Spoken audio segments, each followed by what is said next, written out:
साथियों, आज हालत ये है कि दीदी की सुबह और शाम मोदी को गाली दिए बिना ना शुरू होती है और ना ही खत्म होती है।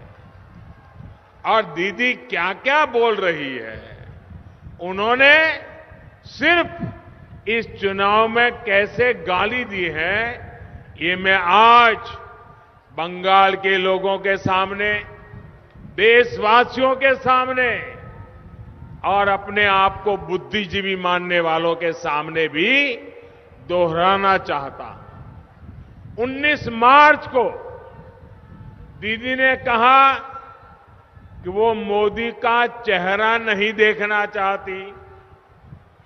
फिर दीदी ने देश के प्रधानमंत्री की तुलना लुटेरे, दंगाई, दुर्योधन, दुशासन, पता नहीं कैसे कैसे लोगों से कर दी।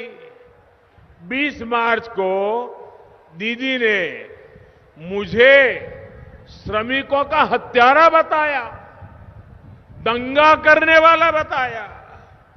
24 मार्च को दीदी ने कहा देश का प्रधानमंत्री झूठा है, देश का प्रधानमंत्री सिंडिकेट से जुड़ा है। 25 मार्च को दीदी ने जो कहा वो बताने से पहले मैं बंगाल के संस्कारी जनता की माफी मांगता हूं। यहां के लोग संस्कारी हैं, यहां के लोग विवेक बुद्धि वाले हैं, इसलिए उस बात को बोलने से पहले मैं बंगाल की महान परंपरा, बंगाल की महान जाति, उनकी माफी मांग करके फिर मैं बोलता हूं। दीदी ने मुझे जो गाली दी, मैं उसे मजबूरी में दोहरा रहा हूं। 25 मार्च को दीदी ने कहा, देश के प्रधानमंत्री को कहा, जो उनको दीदी के सिवा और कुछ नहीं कहता है, ज्यादा से ज्यादा 2 बार बोलता हूं, दीदी, ओ दीदी। दीदी ने क्या कहा, मुझे ऐसा नहीं बोलना चाहिए लेकिन मेरी मजबूरी है। दीदी ने क्या कहा, दीदी ने कहा तुम साला खुनी का राजा, खुनी का जमींदार, तुमने सारे पैसे लूट लिए।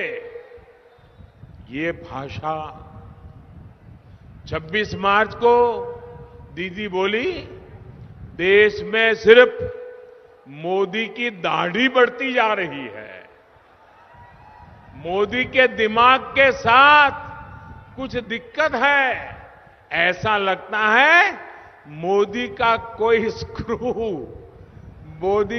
स्क्रू ढीला हो गया है। देखिए, बंगाल में 10 साल जो मुख्यमंत्री रही वो क्या बोल रही है। 4 अप्रैल को दीदी इस बात पर भड़क गई कि बंगाल में बीजेपी की सरकार बनेगी। उन्होंने कहा कि क्या मैं भगवान हूं, सुपर ह्यूमन हूं। 12 अप्रैल को दीदी ने कहा, जहां मैं जाता हूं वहां दंगे होने लगते हैं। 13 अप्रैल को दीदी ने फिर से मुझे सबसे बड़ा झूठा कहा, मंदबुद्धि कहा। ये लिस्ट बहुत लंबी है, मैंने कुछ ही गालियां जरा आपके सामने प्रस्तुत की है। भाई और बहनों, दीदी की गालियों से मुझे कोई दिक्कत नहीं है। दीदी, आप मुझे जितना कोसना है कोसिए, जितनी गाली देनी है दीजिए, लेकिन कम से कम बंगाल की महान परंपरा को, बंगाल की महान संस्कृति के, उसको, बंगाल के कल्चर को मेहरबानी करके मत भूलिए।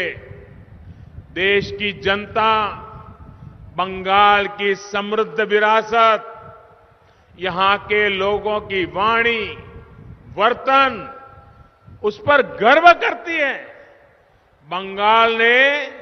बंगाल के लोगों ने पूरी दुनिया में भारत का गौरव बढ़ाया है।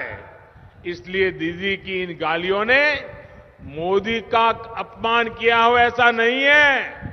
दीदी ने इन गालियों से बंगाल के कल्चर, यहां की मिठास भरी भाषा, यहां की महान परंपरा को भी शर्मसार कर दिया है।